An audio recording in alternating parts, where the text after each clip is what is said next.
Hi Aries, welcome to your quantum reading. This is for Aries, Sun, Moon, Rising. Welcome to my cross watchers. Cross watcher, you may be dealing with an Aries and the message might actually be for you. So take it however it resonates to your situation. It's going to be same as last week. There will not be an extended available, but I still wanted to make sure to get a message out. And also, same spiel as usual. Never give your power away over to these readings. You're in full control of your own life choices and decisions. And thank you guys so much for liking, subscribing. Thank you for all the ways you've been here and supported the channel. Let us dive in and see what in the bloody is going on here. Okay. All right. I am trying to... Oh, yeah. Oh, how appropriate. I was mentioning in Capricorn's reading... Actually, it could also apply to Aquarius. So it's like not totally limited to Capricorns, even though I did bring it up in there. But... over the next 2 weeks, so basically this week, there will be a square between... Mars and Saturn, which affects you because you're ruled by Mars. And so, and the week after that, there will be either a square or an opposition between the Sun and Saturn. So that could be Leo and Capricorn, or maybe Aquarius. But anyway, so basically, that's kind of what this is making me think of. And it could be someone here that, like, there may just be an issue that comes up because this represents, like, thinking. You know, if you were to look at your mind, you know how they say, like, thinking outside of the box? Like, there may be someone here that has, like, a boxed in way of doing things, thinking about things. It's like, kind of like, this is how it is, you know?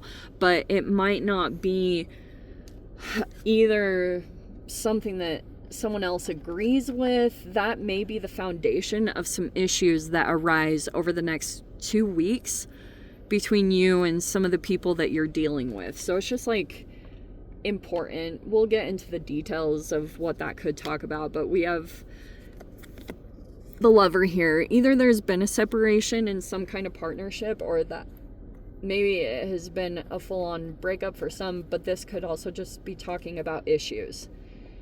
And in whatever partnerships, this lover is usually a romantic relationship, so I don't want to veer too far from that. But, okay.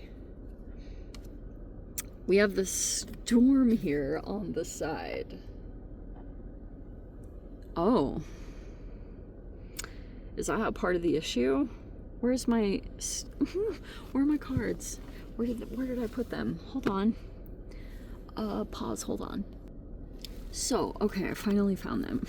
Here we go. So,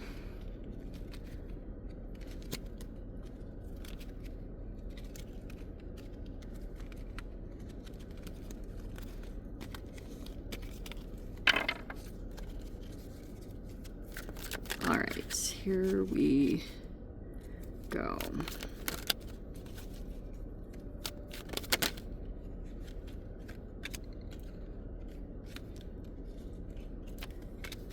Okay, so we have, oh, actually the foundation of it, maybe there's a person that's holding back their emotions. Okay, like totes, first cards, that is the literal definition of this combination. See how this person's like holding on, but it's to their chest, and right next to it is the Ace of Cups, which talks about its emotions. There is a person that will not, it's almost like if someone's trying to connect on an emotional level, this person will not, like, they'll do certain things that they may think appease someone, but it's like, it's not enough. I'm just gonna say it straight up, because there's the Death card in the reverse, which can talk about Pluto, Scorpio, also Mars, so it's not totally far out there. Right next to it is the King of Wands in the reverse. Okay.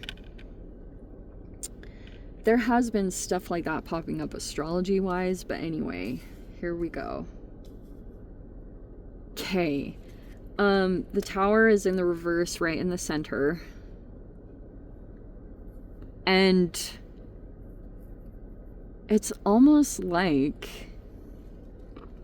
in this particular connection, yeah, straight up, like, I can't even make this up. I don't care what your gender is. I'm gonna interpret you as the King of Wands in the reverse, okay? So I don't even care. It all, like, I don't know if this is just going back and forth, but there may be a person here that feels like they are not going to, like, get like a certain, maybe an emotional expression or a connection from a particular person here. We have the Three of Wands in the upright. We have the Six of Cups in the upright. Okay. That's pretty good.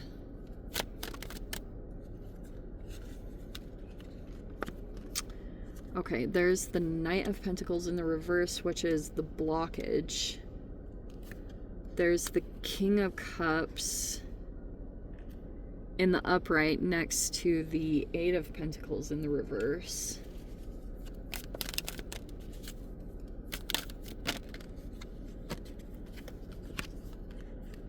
And then there's the Eight of Swords and the Knight of Swords. Okay.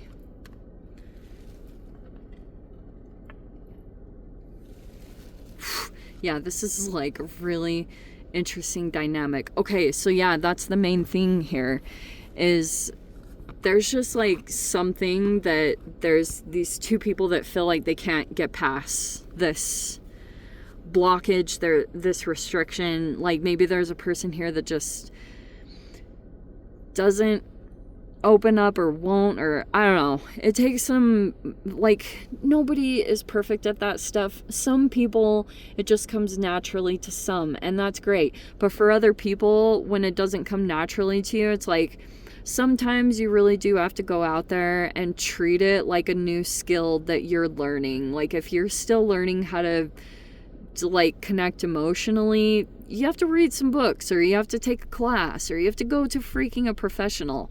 It's not like, you know, if it's not easy, that's okay. It's not that it's shameful, but if it's important for someone that you care about, that's when it matters. And that's when, you know, if you want things to get better or to work through some stuff, because the Tower is in the reverse, which can talk about a separation or a breakup or whatever it is talking about. It's like, this is how you work through it. And I wonder if that's this King of Cups in the upright, because that generally is a very emotionally expressive person.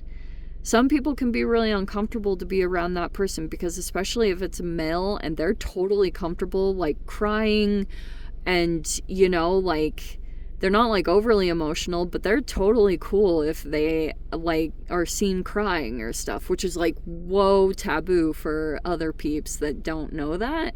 That may be someone here that could be a good person to go to learn from. That's why I was kind of talking about a professional, because, or someone else in the mix here, whoever this King of Cups represents. But I was gonna say, okay, so this person feels like they can't like get something to grow, or they feel distracted, or like that they can't really work.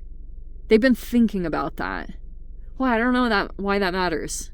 Why does that matter? There was some kind of moment, like a climatic kind of moment that came up, and there were some conversations here, and there's this Knight of Swords person, right? They can usually be kind of blunt.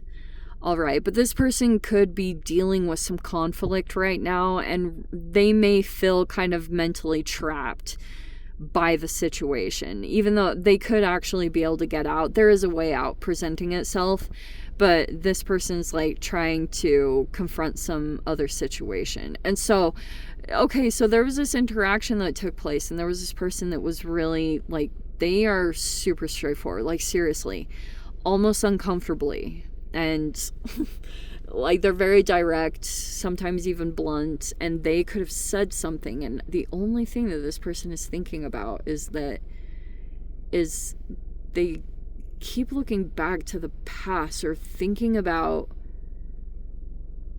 something that they couldn't get to grow, like a skill or a trade or something monetary. They couldn't get something to grow, and it was because of some kind of relationship that they're dealing with. Like if they have I don't know if this makes sense, but it's kind of like there is someone here, someone in this dynamic is looking at their life, right? Because Six of Cups is kind of like when you review your life and why things are, like how things got to the point that it got to. And there's this person here that the thing that they're thinking about is that they were trying to do something, either get their health on track, or they were trying to do something like maybe get some kind of if they were starting a business, they were trying to get it off the ground. That's just an example of this. They were trying to do that, and they felt like it didn't happen, or they couldn't get focused enough. And it basically, what I'm trying to get around to is there's a saboteur in the environment that it could actually be trying to prevent that from happening. Because this person could have some deep insecurities that if someone fully gets either better in their health or becomes really like financially well off and independent and doing really good, that they're going to abandon the relationship. Because if this person has these things going well, it's kind of like there's someone that's concerned that if they reach like some kind of full potential in their life and things are going well, that they'll kind of like come to their senses and leave the relationship completely, because they'd be like they wouldn't put up with something anymore, like something that holds them back. I don't know if that makes sense, but that's literally what this stuff is talking about. Totes. Anyway, I'm gonna go ahead and leave it there. Again, no extended for this week, but I hope you guys got something useful from this. Sending you so much love, wishing you all the very best. See you in the next reading. Take care.